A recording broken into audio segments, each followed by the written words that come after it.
All right. Welcome back to On My Block podcast, along with Packers all-time leading rusher, Amon Green, co-host Mike Wall. Thank you for joining us. Yes, indeed. If you're enjoying the podcast, there he is. What's up, my man? Yep. Chilling, man. Chilling. Doing good. Back in the Bay. Back in Green Bay for a couple days. Back in the Bay. If you're enjoying the podcast, guys, hit that subscribe button, rate and review us on our Process Perform channel on YouTube. You can check us out anywhere you get your podcasts. We're on the Believe Network. And special thanks to our sponsor, betonline.ag. BetOnline.ag is your number one source for all your basketball info, stats, news, and scores. Get the latest odds and lines, including latest player reports for this year's pro basketball playoffs. I love how they say pro basketball playoffs, like it's not NBA basketball playoffs. It's pro basketball playoffs. BetOnline is always your sports information headquarters this season, as we've covered for all your sports wagering needs. Basketball, Major League Baseball, NHL, hockey, right down to the UFC and boxing. BetOnline is the fastest and easiest way to get your betting information, including live betting options and your favorite casino and card games. You can play right from your home, which is dangerous, but a lot of fun. Mm-hmm. So head to your website today or use your mobile device to get in on the action. Be sure to use our promo code BELIEVE, that's BLEAV, to receive your 50% welcome bonus on your first deposit. Bet online where the game starts. AJ, you know what we haven't talked about? Esports betting in a while. I know. What would be I was talking to Maddox this morning. We were out training, and I knew we were doing the show today.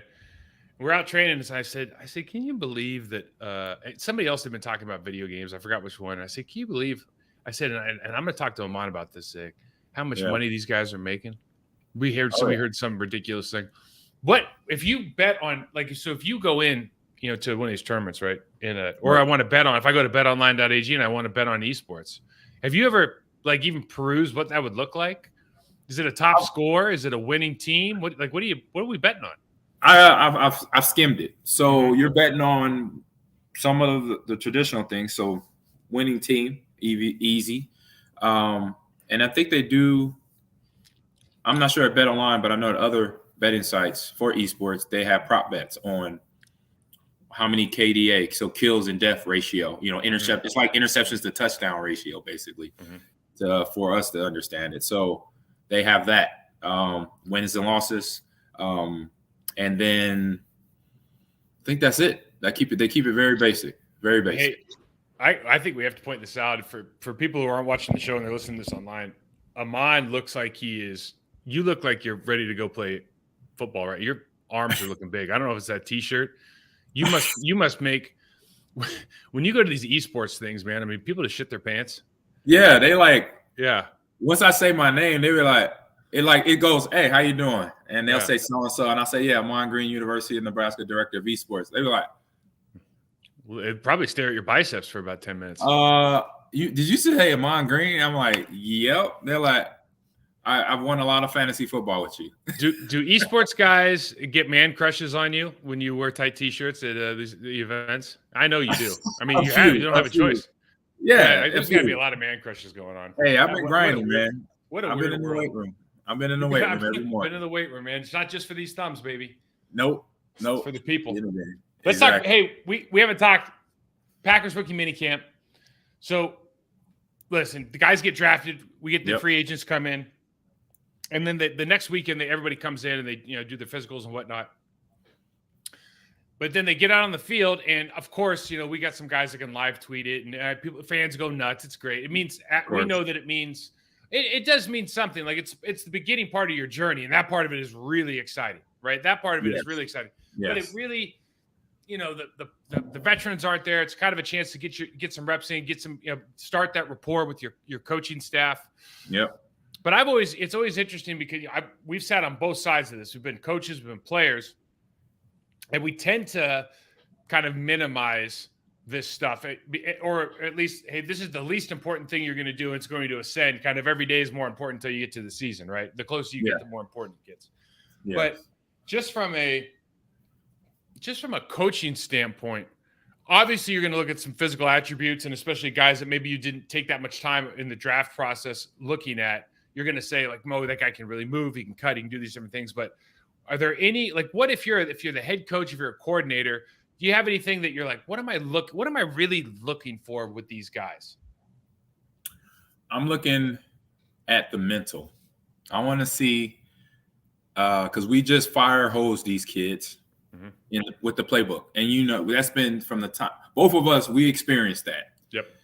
When I say fire hose, that means they literally throw everything at you and the kitchen sink, and then the backyard pool. They throw all that on you to see if you could process it and what you get out of it, what you remember. So that's the same thing I'm looking at to see how these young men come on the field as professionals. They're ready. If they show up, who shows up early? I'm looking at that. I'm not counting nothing against or for right now. I'm just want to see, okay, who shows up early? You mean you're not counting wins and losses? Wins and losses don't matter, right? I'm not counting that right now because they're still learning. They're they're going to be excited. They're going to be anxious. They're going to be all that. So I just want to see what happens. I just want to see who shows up first, who's on time, who's writing, who's taking notes in the meeting room, stuff like that. When they're on film, what then they can regurgitate out. And what is because then as a coach, that's when I'll come in. Hey, okay, you forgot this in meetings. I know it's a lot, but this is the route. This is how you run the route. You put your foot here, you plant here, go like this, or blocking hands here, boom, boom, boom. I just want to see how much. And if they're not like, okay, coach, I got it, but I just missed one or two things here. I'm okay with that. But if they're like deer in the headlights, where I'm like they're not moving, right? I'm like we got a problem. Might be too much information.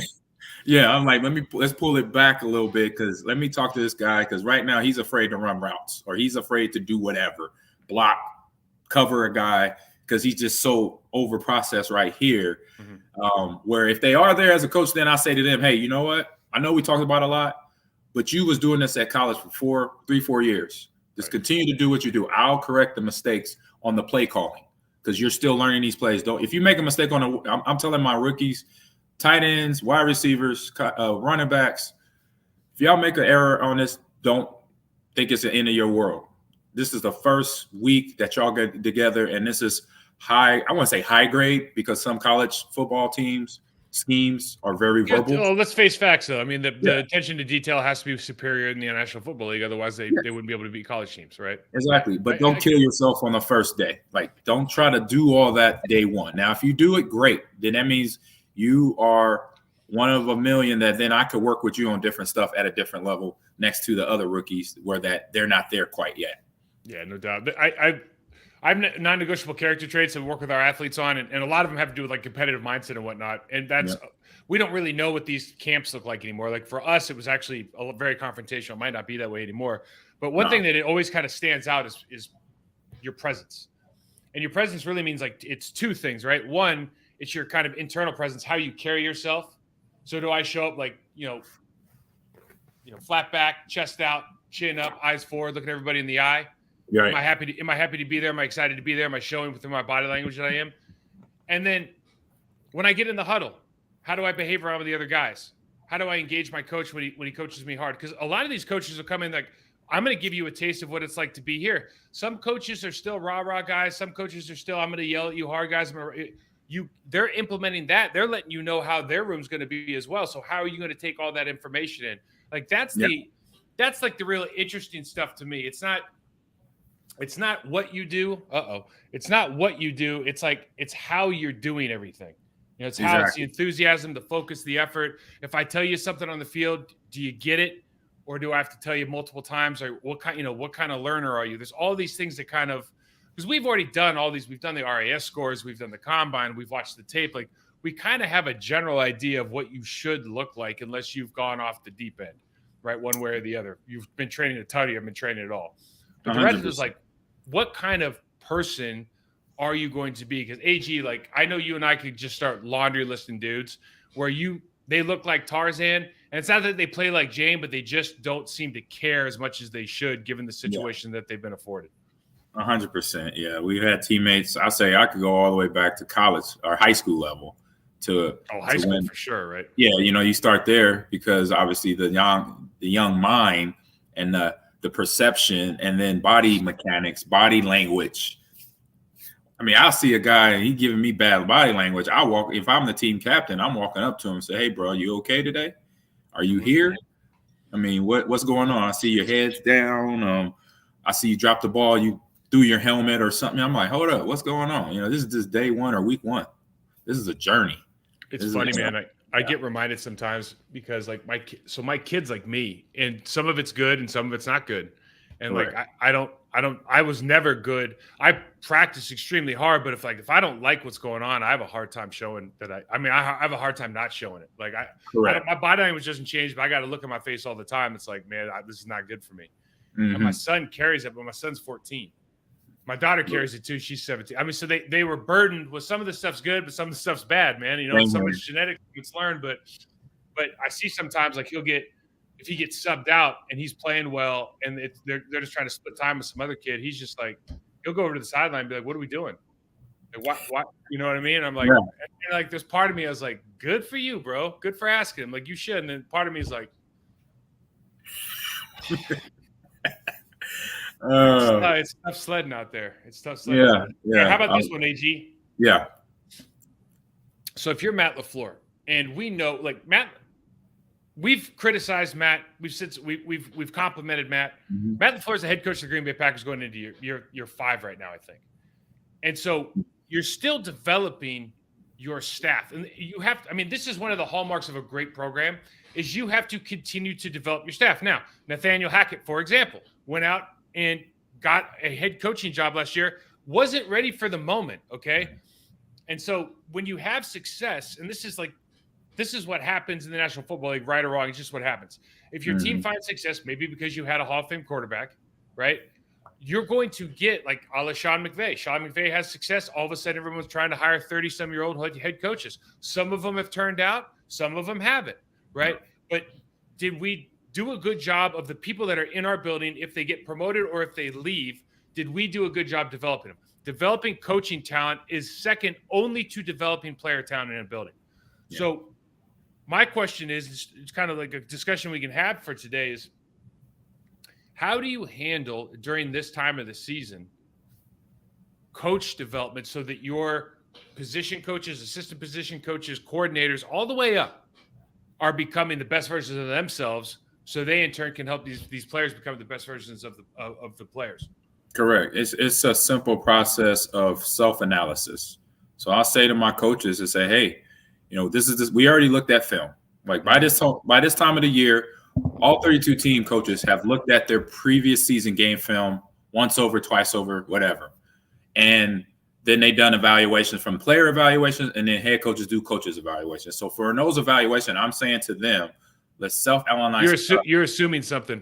I don't know that every coach does coach evaluations. That's right. That's why we're why we're having it. I'm saying they should. I say a good coach should be. Fair enough. Yeah. You know, a good coach, a good coach and staff will evaluate themselves. The head coach will have his coaches evaluate him, given that raw feedback. That's what I'm doing this at the college level for myself and the esports team. I ask every player and coaches, my captains, after my first 2 years, I want feedback. Give me, I'm going to send an email out to all y'all, which I did. Give me feedback because I want to get better at what I'm doing, because I know I'm not the best at what I do, but I know I could get better. I know that. So that's what coaches in the NFL, any pro sport, if you're an Olympic trainer, you better be doing that, because then you get to it'll be a spot to where there's a plateau. And you don't want that plateau for your athletes. You don't want it for you. So that means you got to check yourself first. And so asking your coaches to, hey, break down the stuff that you weren't great at as a coach. Mm-hmm. Was it you wasn't always detailed? You didn't verbalize everything correctly. You didn't learn how your players learn. If they're visual learners or they are visual or auditory. Right. Which one did you know? Did you find that out? For the guys who have blind spots, AG. For the guys who have blind spots, let's say you're a consultant, you walked in right now and you said, okay, these are the 3 or 4 things you need to be able to answer as a position coach, running backs coach. Let's say you're the running backs coach, or you're talking to the running backs coach. You need to go through a checklist right now and be honest with yourself. How you do, like you said, one that I think is going to be on there. How you communicate with your athletes. Are you concise? Are you consistent? Are you transparent? Do you use consistent languaging, etc.? What are the other things that you think are just mission critical to success that some people are remarkably better than others in the coaching profession? I would say giving them the task at hand. This is what we're working on. Mm-hmm. This game, this is what we need to get done in this game. So in this are you practice, talking about like time management? like telling them the task, like what the task is. I mean, I've been teaching for 2 semesters now at the college level, and every student, it's been at least one student that asked the question, "Hey, teach, what are we doing today?"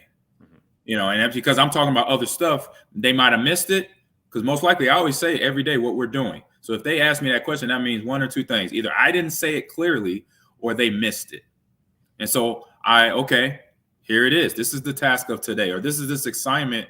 This is what you need to do for this assignment. You know, clearly stating that out there. You know, coming out and saying, "Hey, this is going to be our room. This is how we're going to show up. This is how I want y'all to take notes. This is how I want you to pay attention. This is how you're going to be a pro. This is how I'm going to teach you how to do this." So you're kind of talking about like expectations, right? So laying that out.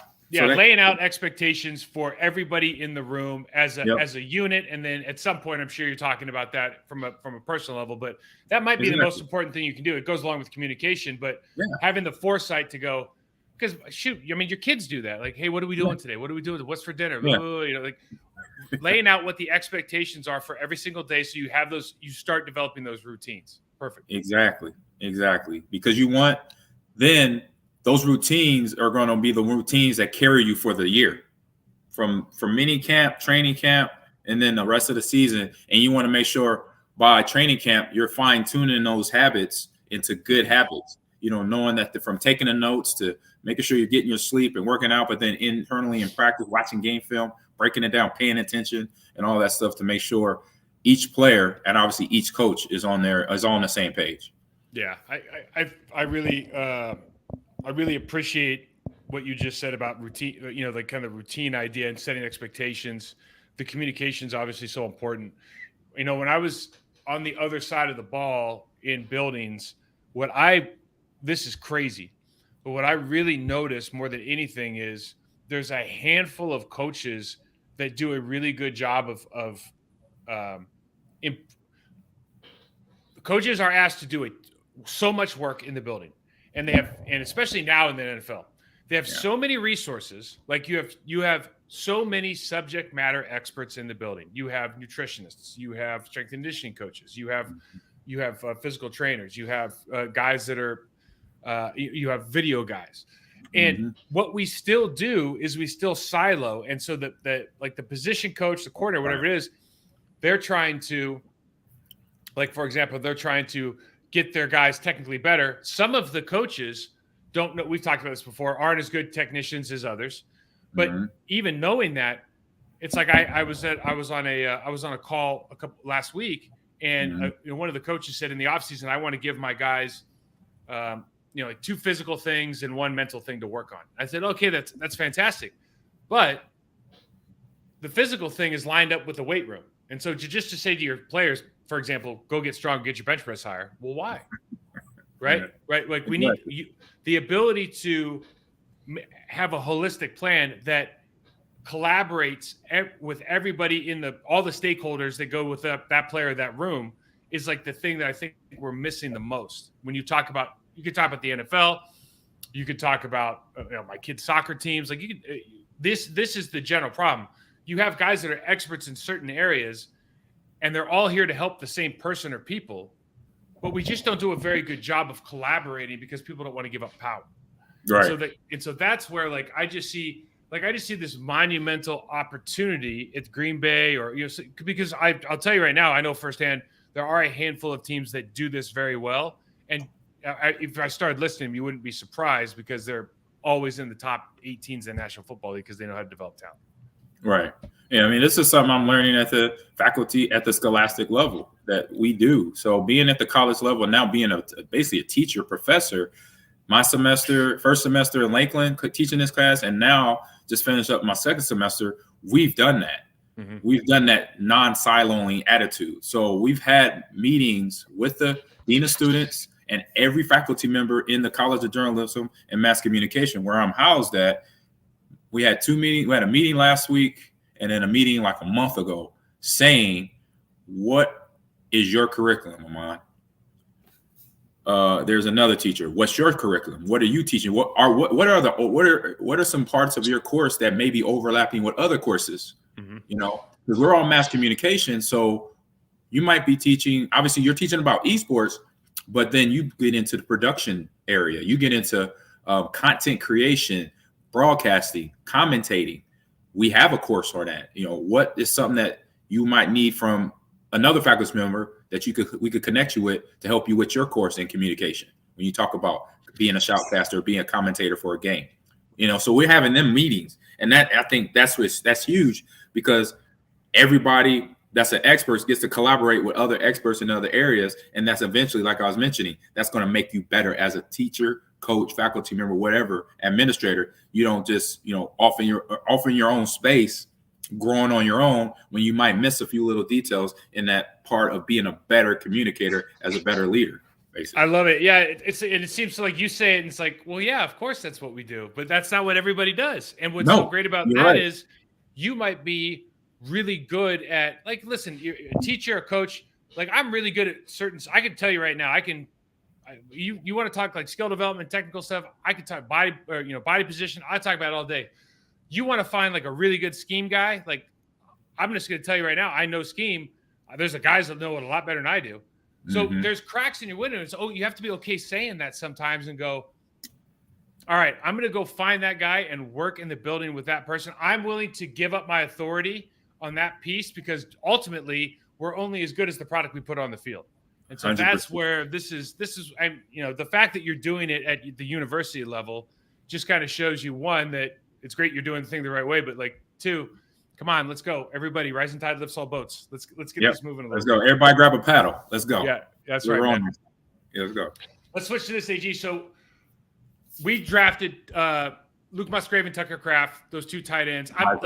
I think we're super excited about what that could potentially mean. The way that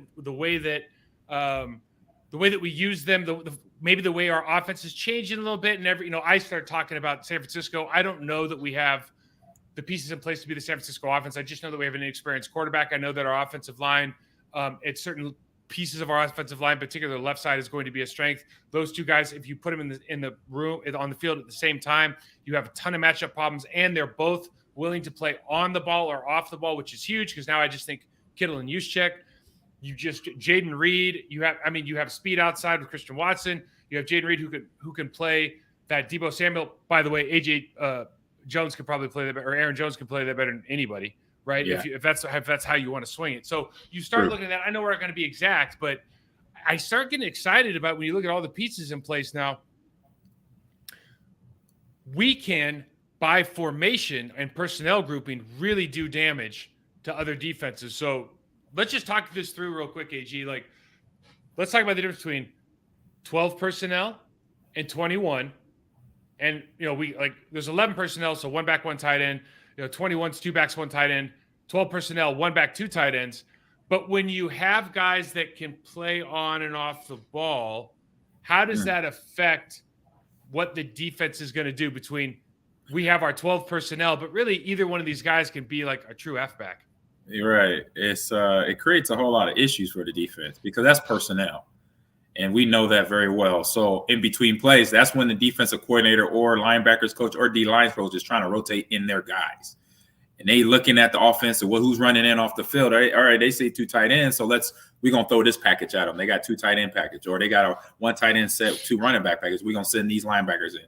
But when you got guys that are willing, and that's what I love about Musgrave and the other kid, what is it? Tucker Kraft, best name of the business. Yeah, that's a great name, great football name. Tucker Kraft and Musgrave, they are willing participants. I mean, they're excited. They're already buddies in the locker room and in the tight end room. When you see that sense, and these are guys that and you've seen the film, we've seen the film once they got drafted, that they want to put guys in the ground. They want to catch the ball. They want to help the run game out. So that's the first obstacle as a new player to a team, or a coach who just drafted a guy and saying, is this guy going to show up? That's not a problem here. This isn't a Jimmy Graham deal. This isn't a guy who this isn't a volleyball player or whatever, whatever he was. This is I'm looking at these guys right now. They're just well-built dudes. I mean, they're tall. They're, obviously Musgraves looks like a Corvette, but both these guys can bang a little bit, and they're not afraid to. Yeah, they have a lot to learn. There's no question they both have a lot to learn, especially coming from, we got one coming from the FBS, and the other one's been hurt. Actually, they've both been hurt, but we're coming from a little bit lower level with Tucker Kraft. But they're 6'5", 6'6", 250 pounds. Luke runs a 4.59, 4.58. Hey, you just go. I mean, it's hard to put into words like my enthusiasm for the tight end position in today's National Football League, because of what a dynamic tight end that can do it all can really be on the field. Like, people don't understand. Everyone sees Travis Kelce and he's great. Everyone remembers Tony Gonzalez and he was amazing. People don't understand what guys like Rob Gronkowski, and Rob's a Hall of Fame player and everything, but like he is underrated based on what he was actually able to do, but just by his presence on the field, because you never had to take him off. No. Like, that is such a game changer, even more so than some of these small receivers that can rack up these amazing yards and they're fun to watch. Like, I cannot over talk about how good it is if these guys both turn out to be top level players. It's a game changer for this team that they haven't probably seen at any other position except for quarterback in a long time. Yeah, because it brings so many packages, so many looks they can now give a defense. And it's that, like I said, like you mentioned, Baltimore 49ers look where you have tight ends that can not only block but catch the ball out the backfield, and they have the willingness to do it. That effort right there is going to bring in the difference of how successful those individual players are going to be, and then how that success can then transfer and bring it to the offense and offensive scheme, knowing to have the changeover in quarterback and knowing and seeing how Jordan Love's going to play throughout the rest of through this year and then the previous years to come. It's funny. It's because we're a year removed, and last year, obviously, Romeo Doubs started off having a great, training camp, and there's a lot of buzz about him. He was a later round pick. And then Christian Watson shows up kind of halfway through the season. Obviously, had the big drop at the beginning, but he was hurt. We didn't really see him. Right. And then when he shows up, all of a sudden, it's like, man, this guy is everything. There was a reason that we mocked him at our first pick, right? Like, he was an amazing athlete, opportunity, has all the character you want coming from a smaller school. But now you start looking, and listen, this was a weird draft. 2 running backs in the first round, kind of a weird deal. Middle linebacker first round. Detroit had a weird draft. Not that it's wrong, but it had a weird draft. Yeah. Not like guards weren't picked up, tight ends weren't really picked up. Like the Georgia tight end, he went to the 3rd round. He lasted that long. So there were some positions that just didn't get love in the draft. But now you look at the totality of what you have. You've got 2 first-round talent tight ends. You have Christian Watson, first-round talent. I know they're not first-round picks, but they're first-round talents. Romeo Doubs, we don't know where he is. And then you bring in, Aaron and AJ, who are dynamic, incredible Pro Bowl backs. Then you bring in Jaden Reed. And Jaden Reed's got this weird story where he might be the best pick of the draft, because he goes from, I think he's at like Eastern Michigan or something like that. He's a All-American there. Goes to Michigan State. They have a good team.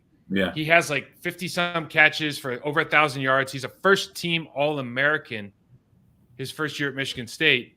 And then what happens? Inevitably, like, people get drafted. The team sucks. So his numbers go down, and everybody forgets about him. And this is what happens in the National Football League. Like, what have you done for me lately? I'm not understanding that there's 21 other people on the field that might affect his game. He goes to the Senior Bowl and destroys everybody in practice. And we pick him up in the 3rd round. And now it's like, realistically, you watch this dude, just watch him move. Like, AJ, you move different than, like, I could put you and Najee and Tony, and I could say, hey, they all averaged 5 in that, 2003 or 2004. Yeah. They all averaged 5 yards a carry. And I'll go, yeah, but just watch the tape. It ain't the same. It's a different 5. You know what I mean? Yeah. This dude is the way that he moves, because now you start going, okay, is he going to get Dobbs time? Like, how are we all going to work in? This dude moves different. He moves different than the other guys. I agree. I agree with that. First time we've seen that in a while. Yeah, I've watched the film, and he has, in a few years, I say in 2 to 3 years, Pro Bowl caliber level gameplay, because he can react to the ball while it's in flight without giving the DB any notification of balls in the air, and he still makes off the wall catches, jumping into the body, jumping over the body. So that just shows me, obviously, his skill set is high, and he has confidence in his game. And then most wide receivers obviously have to do that, because if you don't have a mental about yourself catching footballs, because you're going to drop a lot of footballs as a wide receiver. If you think you're not, you're fooling yourself. So he's one guy that has that confidence and has the speed and the strength to get downfield and run through guys, run through tackles. I'll say no one DB will take him down if he has a full head of steam running, if he comes downhill on a guy. So I like that about him. I just love this. It's funny because I think the Packers, listen, everyone bitches about the first round pick. Like, dude, like that is, you and I weren't first. We don't care, right? Now, listen, if you're 13th pick in the draft, like Lucas Van Ness is going to find out. There's some expectations that come along with being that high, Yeah. But they have had so many good players. So a lot of that is Aaron Rodgers. But right now, it does feel like Goody's putting together this group where in a year or two I'm not saying this year, but a year or two from now, could be something really, really good. And now it just is like, I've got 3, if Torrey shows up, 4 young guys who can play, young receivers who can all ball. Yep. I've got 2 tight ends. DeGuara, I don't know if he could either be the stalwart and elevate, or he's never going to see the field again. One of the two. Because these guys are physically, I mean, there's no questioning that they're just superior. You've got 2 Pro Bowl caliber running backs. I mean, you've got dudes now, man. You got some gaps on the offensive line, maybe, and the quarterback's a question mark. But boy, you got yourself in a position right now to, at least on paper, go. In a couple of years, you could be really, really good if Jordan Love turns out to be what you think he is. I mean, he could be really good, man. And the more you kind of start thinking about the possibilities with those 2 tight ends and what you can do with just having them available to run on the field at any time and screw up that defense is going to be amazing. I love it. It was a value to that inventory they got, having 13 picks. Coming, that quantity of picks, you're going to find something. If you don't find something in 13 college players, high-end college players, there's a problem, either one in the water or scouting. So, but to have this right now, this is going to be the big benefit going into the 23 season. Let me ask you this. Okay, so you remember when do you remember when the Patriots started trading out picks and getting more picks over and over and over? And that's why I made that comment, because of that. But hold on now, okay? Because you're absolutely right then. But now, if you look at if we were to take an objective look at the Patriots over the last 7 years, 8 years, all their picks, I don't know that they get a high draft mark ever. I mean, honestly, you start. There's some guys there that have played well, no question. I mean, you just look at the linebacker position; they've just killed the game. Yeah, they have. But they've missed on a lot of first round. They've missed on a lot of kind of first, second, third round picks. And I don't know, man. Like the way that I see the game now is a little bit different in that because of the rules that are being put in place for offense in particular, right? It seems like it's going towards more of really, really standout athletes are going to have even more of an advantage than they used to. Because, like, for example, I can go over the middle, I can't get my head knocked off, right? Ryan Clark can't level me. I find Anquan Bolden, right? All that stuff. It's a game. It really is a game changer. The quarterback can't get hit until these certain, and even if you hit him, you might get kicked out of the game for 12 years, and the whole thing. So you start thinking about, what's more valuable now? Is it to maximize my picks? So, like, is it more valuable to have, like, I don't know, 6 picks on Saturday, or is it more valuable to have maximize the amount of, first, day 1, day 2 guys? Like would I say I'll get rid of all 6 picks on Saturday if I can get 3 extra picks on Friday? You know what I mean? I might do. I mean, it obviously depends on where your team is. But with a team like the Packers, I think I would go, man, I want as many day 1 and 2 picks as I can get, because I just, like, especially with Goody being a physical scores guy, if I believe in my scouting department, like, I want those guys, because guys make it every year that are late round draft picks. Romeo Dobbs is a perfect example. Yep. But I'm always like, dude, are we just not doing our job? Like, how the hell does he fall through the cracks if he's that good? It doesn't make any sense. You know what I mean? It's like this. It's a paradox, isn't it? It is. But what you're referring to is the quality over quantity, and making sure that is there. And I do agree with that. I mean, you could have those, and then I say right now the Patriots are having that lull right now to that quantity is not working out to what they used to get out of the quality of that quantity. So if that makes sense, a lot of tongue twisting going on right there. We had a listener question. The question was about David Bakhtiari and what his status is, obviously this season, but then going into kind of in the future, there's a lot of talks. You know, Zach Tom and Josh are both still on the team. Yeah, it looks like Zach, because they gave Josh the tender, he's probably gonna get the right tackle job. They didn't draft anybody. Zach's probably gonna be the swing guy. There's a lot of questions to be answered about the center position and so on and so forth. Yeah. But next year in 2024, I'm looking at Bakhtiari's contract. Right. His cap hit this year is $21 million, which is a lot of money, but it's not a lot of money for a guy at his premium position. Laramie Tunsil just signed a deal, $25 million a year. And so Laramie's the top of the heap. Trent Williams the top of the heap. Bakhtiari is just like a tick below right now, basically because of injury, right? Right. So that's not a bad deal. But next year they're going to have to do something. He's $40 million cap hit.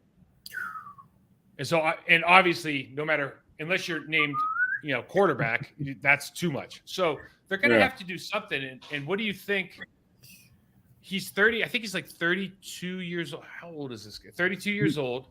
Yeah, I would say 2013. Yeah. 20. Trent Williams, I might be wrong on this, but I think when Trent Williams was 33, he signed what at the time was the biggest deal for a left tackle in the history of football for the San Francisco 49ers. It was a contract extension.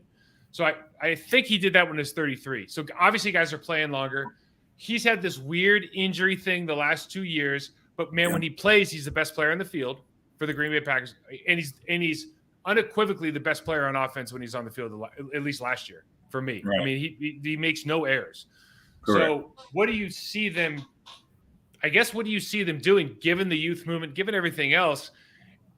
Do you give him a couple more? Do you give him a 2-3 year more extension? I mean, assuming he wants to be there, right, AG? Like, what do you do with him? Assuming he wants to be there, I would give him, barring injury as well, because you have those two factors you just mentioned. So if he's healthy this season. If he's healthy, 2-year extension, easy. I'm not even really thinking much about it. Give him the just security. He wants. Right. Give him security. If he showed up when he's played, he's there. And it's the difference when he's not there. It's that plain and simple. We've been knowing him for over 10 years now. So there's not much to debate. And obviously sit down, have a genuine conversation with them to say, hey, this is what we want to do. We're going to make it clear up front. Here it is. If you don't want that, then let us know. Go from there. Make it real easy. Because I think they lived through enough drama in the offseason in the last 4 years. No, I agree. I 100% agree with you. I guess the only thing somebody might think about is, okay, with a young quarterback, do we need to spend that money somewhere else? But it's like it's a left tackle. Like it's too important. You can't screw this up. Right. You look at your left tackles. You had Chad forever, and then you got this guy forever. It's like it's not quite Brett and Aaron, but man, this guy's pretty good. Exactly. I mean, we're not gonna know who is. I mean, a lot of guys are locked up right now, so who will be available? You got to wait and see, and that part is not fun. Wait and see, and it's not fun. That part would be a problem. All right, man. Let's do some get off my line here today. You ready for it? Yeah, some good stuff here. I like it. Yeah, okay, I'm ready. So the first thing was, speaking of Bakhtiari just took a huge deuce on the Packers social media guy for whatever they're like. So first of all, that the schedule release thing is like, I don't know who made this. ESPN is so genius. Like, I don't know how they made this popular. They made it popular. It'll start there first. Yeah, it's like, who cares? Like, this is you already knew who you were going to play, and like the time of day matters all. Anyways, that notwithstanding, Packers social media, I don't know what they did, but Bakhtiari comes out and just starts getting on the guy. I'm sure they know each other, so whatever. But he just says this is booty, and like an average TikToker could do a better job with their social media than the Packers did. So Packers social media needs to step up their game, and I think the response warranted is like some multi-million-dollar production at this point of what maybe the season opener, but they need to bring out the big guns for the next thing that they do, because this was not up to standard, particularly with like what the Titans are doing out there and the Chargers with the anime. Like, we need to pick the game up a little bit, boys. And that's why I mean, just talking about what I'm doing in the social media, or I'm doing in the College of Journalism, Mass Communication, that just folds everything. That brings every game together, because I watched the 30. It was almost a half-hour segment of ESPN and which teams, that full production, like you mentioned, for their scheduled release. I think some teams did parties or fan parties all over the United States for their teams. So it just it's amazing. It's hilarious. Just say for it's funny as hell. I do tip my hat to the Chargers. I watched theirs, the anime. Hey, that's dope. Now, they took it to a whole nother level. I don't think it's $1 million production, but it was good. It was good quality, good anime graphics they put in there. Not authentic, obviously, from like you would see with Dragon Ball Z or Pokemon or anything like that. Demon Slayer, but when a cretin like me says $1 million production, AG, that's just I just throw money at tech because I don't know anything about it. So what I mean is it's got to be better than it is right now. I just have to ascribe a dollar value to it because I don't know how long. Like, to me, what you just described is got to cost $1 gazillion. Yeah, but for the Packers to fall short of that, I say I'm a tad bit surprised, being the organization they are. They usually do things top tier. And if they didn't put full effort into this, like, as a player today, I would be like, hey, bro, what's y'all problem? Bring it up. We got Bush League graphics going on here, man. Let's go. We got to step it up a notch, fellas, in social media. I would give them a hard time. So we usually don't cross over to the NBA, but so Joel Embiid and James Harden, they lost the game 7, and I've been watching that too. Tatum drops 51, has this amazing game. I think he broke a record for game 7 points right after Steph Curry just broke the record with 50, right? So after the game, I think Joel Embiid – I'm just going to say this. I think Joel Embiid's comments, because I listened to the full thing, I think they were taken out of context. Yeah. Right? Because he's like, I got to do better, right? And so it starts and ends with me. The whole thing with the loan, like, we can dissect that out. I really don't want to. And I don't even know that James Harden did anything wrong. But James Harden basically said, everyone's going to question Doc Rivers because he's lost a bunch of game 7s. Okay? But he's lost against some good people, but he's lost some game 7s. Fair enough. Right. It's part of the deal. And so he said, they said, James, what do you think about him being back next year? Do you have a good relationship with him? And James just said, our relationship is okay. Like, in other words, he left that door open that doesn't necessarily need to be open, right? And so what's interesting to me, AG, is like back in the day, this wouldn't be something that we would go after a post-game presser. Like, we wouldn't be talking about Mike Sherman's job. We'd just be like, hey, we like coach, whatever we don't have a say in anything, and just kind of be on our way. But the NBA guys do have a say. The NBA guys get paid. There's only 5 starters. I mean, you can impact the game in a much, much greater way than anybody not named quarterback can do in football. So they do have a little bit of like, I'm gonna be a little bit more brand on for me and maybe less about the team. I don't know if it's right or wrong. I guess I just want to get your take on it, because I always find this part of their game fascinating, because we can't do this. Yeah, I mean, for them to make the comments as they do, obviously they got that right as players. For the status of them, I say more Harden, because it came out, the comment came out of him, being that his status, I think that's where the media is grabbing the narrative and letting it and running with it, because they know of him. He's been an all-star, perennial all-star. He's a 3-point. He's up in the top echelons of 3-point shooting, and being around several teams, being around great players over the last 8 years. He has been, since Oklahoma City to the Nets, and just everywhere. So him having that status brings in that, oh man, he said this. Doc Rivers, my job might be. And having a monumentally disappointing game. Yeah, breaking down, right? Just not having that focus in the end, and that's a whole nother thing we could go into, but no big deal there either. But I think that's where this is coming from, because they know when a star speaks, LeBron says something, KD says something, Devin Booker says something, then they're gonna just, boom, we got this one little hot little take. Let's go talk about this. Let's dissect this thing down to even the minute level of, is that just even a little hint of saying that Doc Rivers might be out of there? I think that's what the media is really good. That's their job. That's what the bigger networks, I say, the people in the guys' ears, as we know, the commentators have that little ear, that little microphone in the ear, and you got a producer or director talking to your ear. Hey, bring that up. Talk about it more. Dissect it more, unpack it. Okay, let me ask you this. Then. So the owners, how astute they are about the sport that the team they own. It fluctuates. Mm-hmm. But when you hear when your team gets blown out in Game 7 or whatever, and or they say you've given up on the coach, where does the whole idea that you give up on your coach? Does that just come from owners? Because I've never been on a team that would even matter. I've been on teams where I don't like the coach or the coach. We've all been we've been on teams where we don't get along with somebody.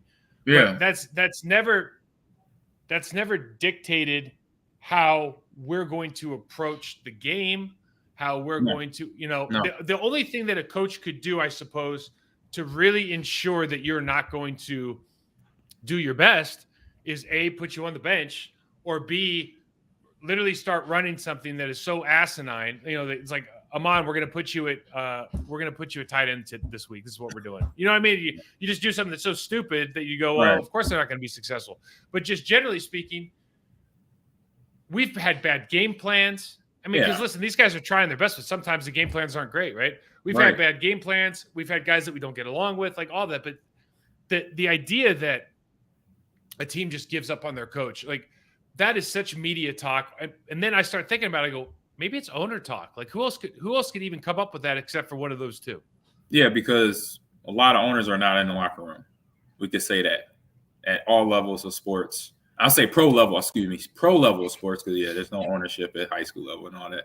But pro level of sport, a lot of owners are not in the locker room. So they don't sometimes really get that locker room connection with players and coaches to have that. And that's where that is coming from, an ignorance for that owner, not knowing the conversation or the effort, watching how many film they've watched to get ready for the game. And it is for any game to game. You could have a game plan in your head as a coach. You're like, this looks like a good game plan. All these players are healthy. There's no reason, looking at what I see on paper, that we're going to lose this game, or we're going to even be down points, or they're going to try to lose. Right. No, there's no team.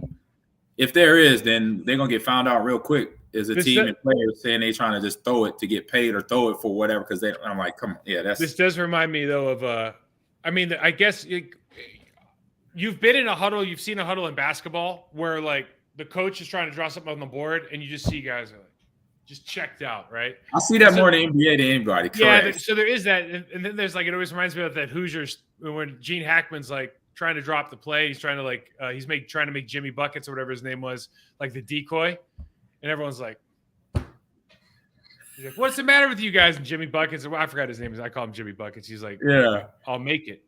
All right. So they just clear it out. Well, we didn't need that grease board. We'll just clear that one out. Jimmy Buckets will just make the shot. But that is probably the only scenario that you see where guys are active, man, dude, get this dude away from me. I do not want to talk to him right now. But even then, my point to you is, even if you're not, I think everything needs to work at the highest level in order to win the most important games. Yes. But during the regular season, even during some of these, in moments where you're like, dude, it's a Game 7. I'm going to play. I don't care what you think of me. I think of you. We're going to play. Yeah. You know what I mean? And so I just have a hard time with that. If there's an underlying current during the season of man, these guys don't get along. There's going to be problems at the end of the year. And maybe that's what this is, but I don't know about the rest of it, man. No, yeah, you gotta give me something. Don't just try to manufacture something because it was a horrific loss. That a game they should have won. They had a series. They had nice control over the series, and they let the Celtics come back. They let them come back. They lost focus a little bit as pros, because when you play against other pros, they don't find a way to win. That's what Brandon Tatum and his teammates did for Boston. Rookie head coach going to the going to the Eastern Conference Finals. That's awesome for him. You talk about Jaylen Brown Jason Tatum and Jaylen Brown both get All NBA. And Jaylen Brown's up this year, so they get I forgot what the numbers are, but if you make an All NBA team, you get a max contract extension, which is valued $60 million more than you would have made prior to. It's some ridiculous, or it's generational money. Maybe it's $40 million, but it's generational money. So Ja Morant, who had the incident, doesn't make. So he's clearly one of the top. I don't know, 5, 7 basketball players in the world. Very he doesn't good. make an all NBA team. No. Because I'm not a voter, but in large part, I have to imagine because of the trouble that he got into with the gun thing. Okay. Yes. So he misses out on for you and me, the equivalent of $1 gazillion in contract money. He'd still be rich, but he's not going to be nearly as rich because he's missing out on his money because he didn't make the All NBA team during this time where he could restructure. Then he goes out on Instagram Live again, or his boy, and they're driving around. He's throwing a gun in the air, and like the whole thing is this, dude. Like, I don't really if he's got a gun permit and he wants to put his gun out. I think it's stupid and immature, but like I don't really even want to comment on that, except for like you're being stupid and immature because you have endorsement deals. And you have people that look up to you. And here's the thing that really bothers me, and I just can't get over. Like, do you remember when Plaxico Burress shot himself in the leg? That was stupid. Now, imagine if Plaxico Burress was filming himself with his own camera as he shot himself in the leg. Because that's what this guy's doing. Yeah. Like, you know what I mean? You're actually, hey, TMZ, you don't need to be there. Like, media that's following me everywhere, Dude, put your cameras away. I'll just put this stuff on Instagram Live and incriminate myself. Right. He incriminated himself in the first instance, and his buddy incriminated him in the second instance. You're just going, dude, what? This is why social media is stupid. Like, are you kidding me? Why would you do that to yourself? Literally, you don't need anybody to follow you, AG. No. I'll just, hey, you guys, stay home tonight, man. I got this. You know, it's like, how dumb can you be? It's unbelievable. Right. Yeah, man, I saw this hit that, man. I was just like, I can't believe it. I'm like, wait a minute. I'm like, first thing in my head, out my mouth, he didn't learn a thing. He didn't learn nothing. It's like 3 days of whatever it was, treatment. Yeah, therapy. He didn't learn a thing.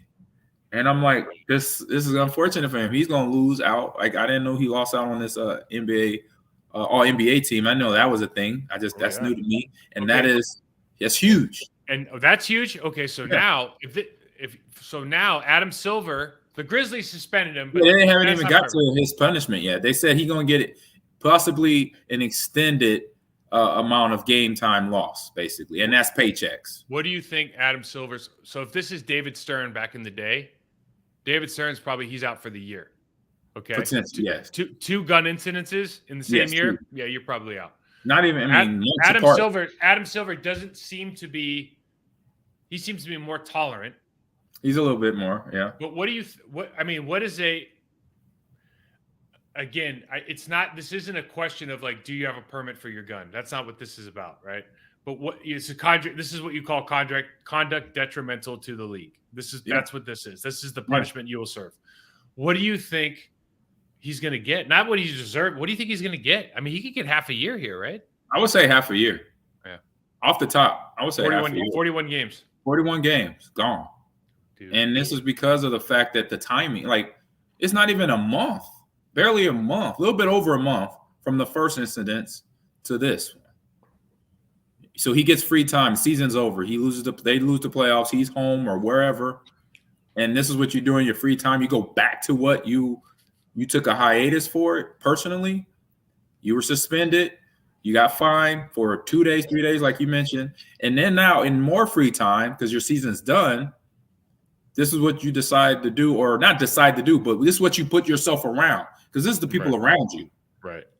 You know, I always have a hard time with that part too, right? Because me too. I mean, like you grow up with people. Oh, that kills. I mean, that pisses me off right there, because that means you had a conscience. You knew, okay, you know these kids, you know these guys that you're hanging around with for however how long, since high school, since college. I knew. I learned in 8th grade. Not even that. I knew in 6th grade the people I hung out with, and how and why I hung out with them. Is because we were on the same mindset. You know, we were kids. We wanted to ride bikes, play video games, go to school, boom, boom, boom. And as I grew up, especially when I got to high school, because I had one of my best friends tell me, they was like, AG, what are you don't have no fun. What are you getting ready for? I'm like, what do you mean? He said, you don't hang out a whole lot. I noticed you don't go to the parties. I said, yeah, my game plan is I'm trying to get a scholarship. Most of y'all in our group, all of us want to go to college, right? They're like, yeah. So But that's where I'm at. I'm taking it to the nth degree, knowing I don't have to be at all the parties. I don't have to be that cool kid. LeBron James, I give LeBron James, first of all, LeBron James just and he's won. Dropped all over the Warriors on, I mean, what am I supposed to say? Like, he just, destroyed them.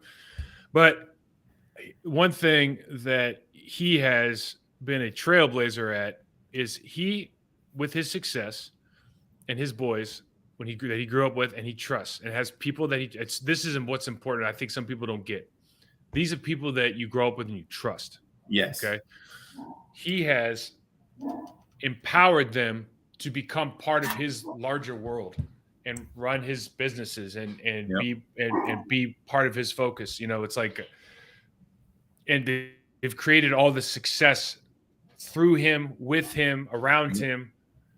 And and what you see is a lot of people think that idea, because that's that movie Entourage, right? I mean, that's you're bringing I'm going to bring my crew with me. But if you don't have the right, like, I didn't have the right people, you know what I mean? Like, I didn't have that group that I could be like, oh yeah, dude, everyone's just coming with. Yeah. Like, some people do, some people don't. But that they went about it in such a professional manner, and I'm sure they had a great time.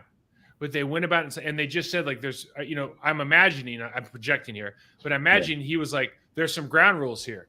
One of which would be, we're not going to IG live with guns because that's going to be bad for me. You know what I mean? And it's like, you just can't. It's so frustrating because selfishly you want to watch him, first of all, and two, you just go, man, you have literally, the world is your oyster, bro. Yeah. Like, you have everything you want in front of you, and over, like, you're doing this over what? Like, you're not a gangster. You're not a gangbanger. No. You got, like, your dad's at every game, giving you support. Like, you didn't come from this, like, this isn't like a sobs. Like, dude, you have it. You've got everything. You got a support system. You got people that love you. You're a hell of a good player. Like, you don't need to be throwing a gun around. Like, you're not that. Like, you ain't that guy. No. Like, you and I have been in places where we've seen those guys. You ain't one of them. No. You know what I mean? No, yeah, please, man, it's too bad. Bro, that's this unnerving. I got one more thing to say today, AG. The relative athletic score is something that they use for the draft, and everybody builds. Oh, Lord, yeah. And it's just another one of these pieces of information that's just like, it's just getting a little bit too deep. It's too many numbers. Well, it's free. And so what happens is you just get on the social media and people just go, oh, RES scored. Dude, this guy's going to crush it. And you're like, bro, did you watch it? What are we doing? You watching film? You watching any film on this guy? Are we watching any film on this guy? Because we can all look up at, like, first of all, if a guy – it's height, weight, your bench press, your 40, your split, your 3-cone drill, your vertical jump, your broad jump, like, all these things are measurables, right? They're measurables. Right. So if, like, you're, I mean, if the average running back is 6 foot tall and you're 6'8", like, your relative score is like 1,000. You know what I mean? It's like you boost your number up. You're like, oh, well, I don't know if that's a good running back height. Nah, right. I don't know if the weight, is a good running back weight. Mm-hmm. But certainly these are interesting things. But there's so much that goes on now, and being a fan is in some ways great now because you can just grab anything and talk about anything. And I think that's what being a fan is all about. I think sometimes it's hard, maybe, and I'm just being an old geezer now, but it's hard because, like, when I watch players, I'm always like, okay, how do I beat this guy, or can he beat me, or how would he beat? What are they good at? Like, you want to know more about the actual play, right? It's too bad because a lot of the stuff is I guess interesting, but it does take away from what the game is really about. Right. It takes away from what the game's really about. I'm looking at the list here. They have a top 10 all-time list. Mm-hmm. And half these names I don't even know. I don't know who they are.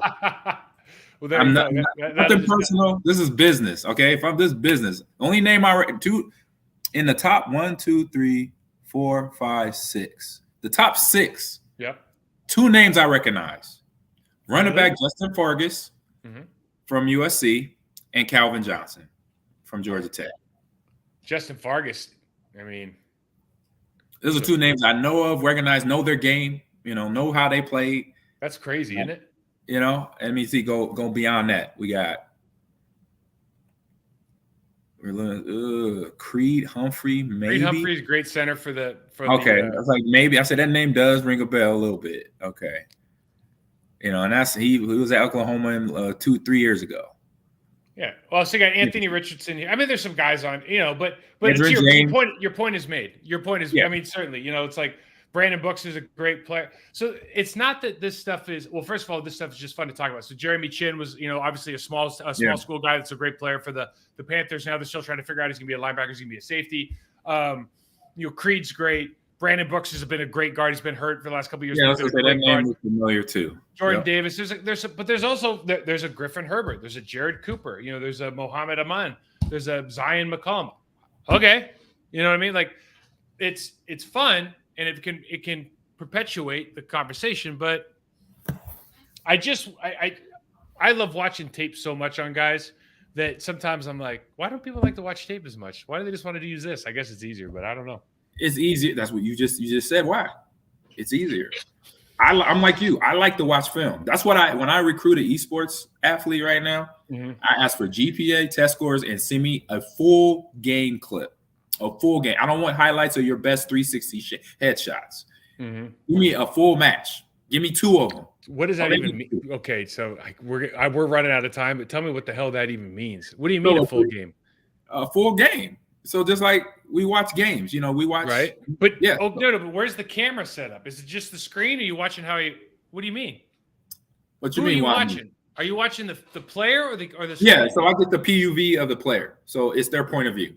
I get first person point of view. Okay. So I get to see what they do, their movement, mechanics, how they switch between weapons, reload and unload, throw grenades. But then also I see their map movement, map awareness. And then I hear their comms. I hear the way they're communicating. Those are the things I'm looking at. If I don't That's got to be worth $1 gazillion. It is. It is. People don't know. No, I'm just throwing money at technology again because I have no idea what you're talking about. No, man. The good thing is they don't have to. It comes with the game. It's already built in the game. Oh, really? Special. So, dude, get game. What if is there a huddle? Is there a huddle for e-gamers? 100%. Every game, actually, the games themselves have it built in. It's already there. It's already built in the game. So they just got to copy, send me a link after a game. Or if they have a Twitch channel, boom, boom. But yeah, Huddle. And I talked to Huddle's right in Lincoln. So I've already talked to Nebraska company, yeah. Yeah. And so they were the guys all went to Nebraska. Yeah. I was like, what? I didn't know that. I used to be in good with those guys. Yeah. They're all Nebraska guys. About 5 or 6 years ago, I found that out. I was like, yeah, right down the street from the school. Sweet. AG, tell everybody where they can find you. Tell them about Gamers Lounge. Yep, find me on Amon Green 30 on Twitter and Instagram. Gamers Lounge is on YouTube and TikTok. Amon Green's Gamers Lounge. That is live on Wednesdays at 11 a.m. Central Standard Time. So that's where you can check me out. Mike, let everybody know where they can find you. Michael68.